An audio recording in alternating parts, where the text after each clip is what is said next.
Movie का main character एक मोटा पुराने ख्यालों वाला आदमी है जिसका नाम डस्टी है। उसे सिर्फ खाना और पुरानी मूवी देखना पसंद है। पूरी दुनिया समय के साथ आगे बढ़ती जा रही है पर डस्टी को चेंज बिल्कुल भी पसंद नहीं। उसे स्मार्टफोन यूज़ करना भी पसंद नहीं। उसे लगता है कि किसी को मैसेज सेंड करना टाइम वेस्ट करना होता है और उसे इमोजीज देख के बहुत चिढ़ होती है। लेकिन सबसे ज़्यादा उसे एक ही चीज़ से चिढ़ है, वो है टीनेजर्स। वो उनसे जितना दूर रह सके उतना रहता है। मूवी की शुरुआत में डस्टी अपने कार में बैठ के बर्गर खा रहा है और पुराने गाने सुन रहा है। 50 साल का होने के बावजूद उसकी लाइफ में कोई प्लानिंग नहीं है। उसके पास तो एक फुल टाइम जॉब तक नहीं है। इन्हीं कारणों की वजह से डस्टी के सारे दोस्त उससे दूर ही रहना पसंद करते हैं, पर डस्टी को इससे कोई फ़र्क नहीं पड़ता। कुछ देर बाद ही कुछ टीनेजर्स वहाँ आके डस्टी का मजाक उड़ाने लगते हैं और उसका वीडियो बनाने लगते हैं। डस्टी ये देख के बहुत अनकंफर्टेबल हो जाता है पर शर्म के मारे उनसे कुछ नहीं कहता। कुछ देर बाद उसकी नीस क्लोई वहाँ आ जाती है और वो दोनों एक मूवी देखने जाने लगते हैं। ये बताया जाता है कि वो तब से साथ में मूवीज़ देख रहे हैं जब से क्लोई छोटी थी और ये ट्रेडिशन आज भी चल रहा है। वो दोनों को साथ टाइम स्पेंड करना पसंद है, पर इसके बावजूद क्लोई को उसके अंकल की हरकतें थोड़ी अजीब लगती है। डस्टी एक पुराना गाना प्ले करता है पर क्लोई उसे बोरिंग कह के चेंज कर देती है। सिनेट्रिक्स नाम के मूवी थिएटर पहुंचने के बाद वो दोनों बहस करने लगते हैं कि कौन सी मूवी देखना है। डस्टी एक 80s की पुरानी मूवी देखना चाहता है जो उसने पहले 10 बार देखी हुई है, पर क्लोई एक 3D मूवी देखना चाहती है जिसका नाम चूजन है। आखिरकार डस्टी को क्लोई के सामने हार माननी ही पड़ती है। वो टिकट खरीदने जाता है जहाँ पे लाइन में बहुत से टीनेजर्स सेल्फी क्लिक कर रहे हैं और अपने फ़ोन में लगे हुए हैं।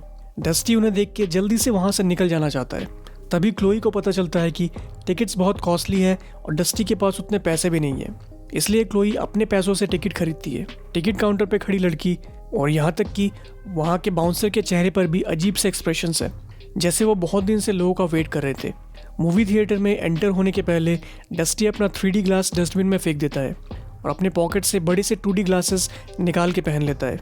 उसे 3D मूवीज़ इतनी बेकार लगती है कि वो अपने साथ ये ग्लासेस लेके चलता है जो 3D मूवीज़ को 2D में कन्वर्ट कर सकती है। उसने तो क्लोई के लिए भी ऐसे ग्लासेस लाए हैं। क्लोई उन्हें पहनने से साफ मना कर देती है। इसके बाद डस्टी कैंटीन की ओर जाने लगता है पॉपकॉर्न खरीदने के लिए। वहाँ कुछ टीनेजर्स फिर से उसका मजाक उड़ाने लगते हैं। डस्टी उन्हें बदतमीज़ कह के वहाँ से निकल जाता है। वो जैसे ही मूवी थिएटर में एंटर करने लगता है वो देखता है कि वहाँ का मैनेजर जैक क्लोई के साथ फ्लर्ट कर रहा है, लेकिन डस्टी को देख के जैक वहाँ से चले जाता है। लेकिन तभी क्लोई की 2 फ्रेंड्स वहाँ आ जाती है और उसके साइड में बैठ जाती है।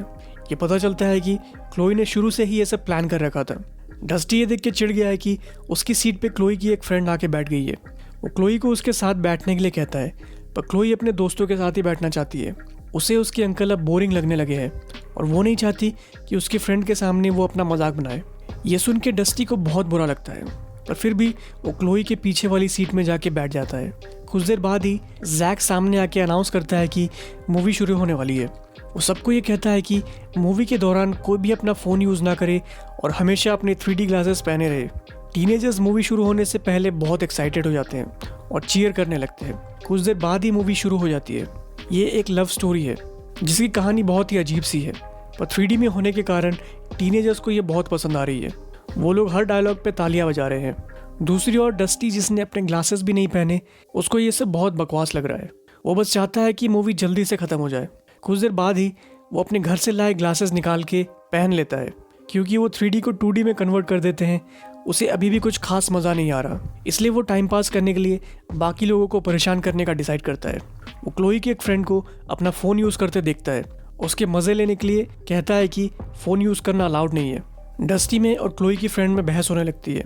ये देख क्लोई अपनी फ्रेंड को फ़ोन यूज़ ना करने के लिए कहती है ताकि उसके अंकल चुप हो जाए और वो शांति से मूवी देख सके। डस्टी को बहस जीत के बहुत खुशी मिलती है, पर उसे नहीं पता कि क्लोई उसकी हरकतों की वजह से बहुत एम्बैरेस्ड हो रही है। जैसे मूवी आगे बढ़ने लगती है डस्टी और ज़्यादा बोर होने लगता है। एक सीन में वो कुछ अजीब सी चीज़ देखता है। उसे लगता है कि स्क्रीन में कुछ प्रॉब्लम है, लेकिन जब वो अपना ग्लास निकाल के देखता है तो उसे कुछ नहीं दिखता। Confuse dusty 3D glasses use करके एक बार देखना चाहता है कि ऐसा क्यों हो रहा है। वो क्लोई से कुछ देर के लिए उसके ग्लासेस मांगता है, तो क्लोई उसे साफ मना कर देती है और उसे मूवी ख़त्म होने तक शांत रहने के लिए कहती है। कोई ऑप्शन ना देखते हुए डस्टी अपने 2D ग्लासेस वापस पहन लेता है और मूवी देखने लगता है। अचानक से वो देखता है कि एक बहुत बड़े कीड़े जैसी चीज़ स्क्रीन से बाहर निकल के आ रही है। थिएटर के बाकी लोगों को इस बारे में कोई खबर नहीं, पर डस्टी उसे क्लियरली देख सकता है। वो डर के अपने ग्लासेस निकाल देता है और ऐसा करते ही कीड़ा भी गायब हो जाता है। कुछ मिनट ऐसे ही निकल जाते हैं पर वो कीड़ा अब कहीं नहीं दिखाई दे रहा। तब डस्टी को समझ आता है कि वो उसे 2D ग्लासेस के कारण देख पा रहा था, इसलिए वो अपने ग्लासेस वापस पहन लेता है। पर जैसे ही डस्टी ऐसा करता है वो कीड़ा उस पर अटैक कर देता है। डस्टी डर के मारे ज़ोर ज़ोर से चिल्लाने लगता है। वो अपना पॉपकॉर्न भी क्लोई और उसके फ्रेंड के ऊपर गिरा देता है। सब लोग उसका चिल्लाना देख के उसका मजाक उड़ाने लगते हैं। और डस्टी को पता है कि उस थिएटर में कुछ तो गड़बड़ चल रही है। वो क्लोई को ये सब एक्सप्लेन करने की कोशिश करता है, पर जैसी उससे उम्मीद थी उसे उसके अंकल की बात पे कोई भरोसा नहीं। उसे तो लगता है कि डस्टी उसे और ज़्यादा एम्बैरस करने के लिए ये सब कर रहा है। डस्टी की हरकत देख थिएटर का मैनेजर जैक वहाँ आके उसे बाहर ले जाता है। क्लोई उसकी हेल्प करने के लिए उसके पीछे जाने लगती है। बाहर डस्टी जैक को ये एक्सप्लेन करने की कोशिश कर रहा है कि एक चीज़ स्क्रीन से निकल के आई और उस पर अटैक करने लगी, लेकिन जैक को लगता है कि ये पहली बार 3D मूवी देखने आया है, इसलिए उसे अजीब सा लग रहा है। लेकिन डस्टी को पूरा भरोसा है कि उस पर एक कीड़ा अटैक कर रहा था। जैक से बहस में हारता देख वो अपने पैसे रिफंड लेके वहाँ से निकलना चाहता है, पर क्लोई उसके साथ नहीं जाना चाहती। वो उल्टा डस्टी पे भड़कने लगती है। वो उससे कहती है कि थैंक्स मेरे दोस्तों के सामने मेरा मजाक बनाने के लिए। ये कह के वो वापस मूवी देखने अंदर चले जाती है। डस्टी उसके पीछे जाके उसे रोकने की कोशिश करता है, पर जैक डस्टी को रोक देता है और कुछ रास्ता ना देखते हुए डस्टी मूवी ख़त्म होने तक क्लोई का वेट करने की सोचता है। लेकिन जैक उसे वहाँ वेट करने से मना करता है और उसे प्रोजेक्शन रूम तक लेके जाता है। वहाँ पे जैक और बाकी एम्प्लॉय सिनेथ्रेक्स की अल्ट्रा रियलिस्टिक 3D क्वालिटी के बारे में बात कर रहे हैं और कहते हैं कि यही थिएटर्स का फ्यूचर है। वो डस्टी को भी ये फिर से ट्राई करने के लिए कहता है और इस बार अगर उसे ये एक्सपीरियंस पसंद ना आए तो उसके पैसे रिफंड हो जाएंगे। जैक फिर डस्टी को एक 3D ग्लास ऑफर करता है मूवी देखने के लिए। कुछ देर सोचने के बाद डस्टी उसे मना कर देता है। ये देख सिनेथ्रिक्स के एम्प्लॉय बहुत गुस्सा हो जाते हैं और एक ज़ॉम्बी जैसी चीज़ में बदलने लगते हैं। वो लोग फिर डस्टी पे अटैक करके उसे मार देना चाहते हैं, लेकिन डस्टी जैसे तैसे अपनी जान बचा के वहाँ से भाग निकलता है। पर वो वहाँ से कैसे भाग निकला? उसने बस अपने पॉकेट से एक बासी बर्गर निकाला और एक ज़ॉम्बी के मुंह में डाल दिया। डस्टी फिर मेन हॉल में चले जाता है और वहाँ से बाहर निकलने का रास्ता ढूंढने लगता है, लेकिन वहाँ से निकलना उसे इम्पॉसिबल लग रहा है क्योंकि सारे सिनेथ्रिक्स के एम्प्लॉय ज़ॉम्बीज बन गए हैं और डस्टी को ढूंढ रहे हैं। डस्टी फिर एक स्टोर रूम में चले जाता है। फिर उसे एक ऐसी चीज़ करनी पड़ती है जो उसे बिल्कुल पसंद नहीं, जो कि है टेक्स्ट मैसेज भेजना। वो क्लोई को बहुत सारे मैसेजेस भेजता है जिसमें वो उससे माफ़ी भी मांगता है। फिर वो क्लोई को ज़ॉम्बीज के बारे में वार्न करने के लिए मैसेज लिखने जाता है, पर उसके कुछ लिखने से पहले ही जैक और उसके साथी दरवाज़ा तोड़ के अंदर आ जाते हैं और डस्टी को ले जाते हैं। दूसरी ओर क्लोई को अपने अंकल पर चिल्लाने के लिए बुरा लगने लगता है। वो उसके नेक्स्ट मैसेज का वेट करने लगती है, पर उसका मैसेज नहीं आता। तभी उसे उसके अंकल के 2D ग्लासेस नीचे पड़े मिलते हैं। वो उसे उठा के पहन लेती है। क्लोई ग्लासेस पहनते ही शॉक्ड है। वो स्क्रीन से बाहर निकलता एक बड़ा सा क्रिएचर देखती है। वो क्रिएचर थिएटर के बाकी लोगों से चिपका हुआ है और उन्हें इन्फेक्ट कर रहा है। पूरे थिएटर में क्लोई ही ऐसी है जो उससे बची हुई है। ये सब देख वो अपनी जान बचाने के लिए वहाँ से भागने लगती है और थिएटर के बाकी इन्फेक्टेड लोग उसका पीछा करने लगते हैं। उसे लगने लगता है कि वो वहाँ से निकल ही नहीं पाएगी, और फिर एक नकली तलवार का यूज़ करके क्लोई वहाँ से भाग निकलती है और प्रोजेक्शन रूम में चले जाती है।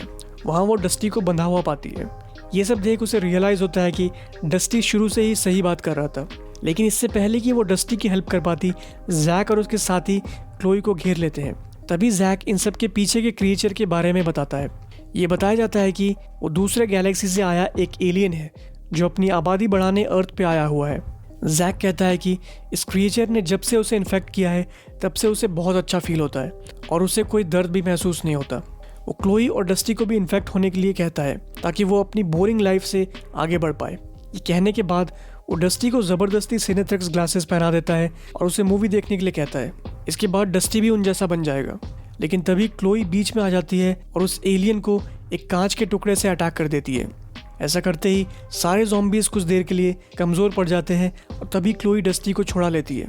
लेकिन इससे पहले कि वो दोनों वहाँ से निकल पाते, जैक अपने मुंह से एक टेंटेकल निकालता है और क्लोई को पकड़ के अपने वश में करने लगता है।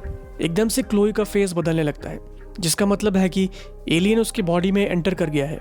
ये देख डस्टी एक कुल्हाड़ी उठाता है और जैक का सिर धड़ से अलग कर देता है, लेकिन तब तक क्लोई एलियन के वश में जा चुकी है।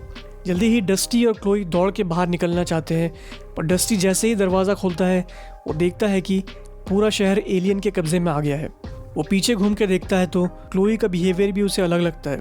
वो डस्टी को इस चेंज को एक्सेप्ट करने के लिए कहती है क्योंकि अब भागने की कोई उम्मीद नहीं बची है। वो कहती है कि जैक सही कह रहा था, अब उसे कोई दर्द महसूस नहीं हो रहा। जल्दी ही बाकी लोग भी आके डस्टी को चेंज एक्सेप्ट करने के लिए कहते हैं। वो डस्टी का मन बदलने के लिए उसके लिए एक गाना भी गाते हैं। कोई रास्ता ना देखते हुए डस्टी भी उनके साथ गाना गाने लगता है। आखिरी सीन में सारे लोग मूवी थिएटर के अंदर चले जाते हैं जहाँ वही मूवी फिर से प्ले की जा रही है। क्लोई जो पूरी तरह से एलियन के वश में है, डस्टी को एक सिनेथ्रेक्स ग्लास देती है ताकि वो भी उन जैसा बन पाए। मूवी के एंड में डस्टी एलियन के वहाँ आने का और उसे अपने वश में लेने का बहुत बेचैनी से वेट करता है।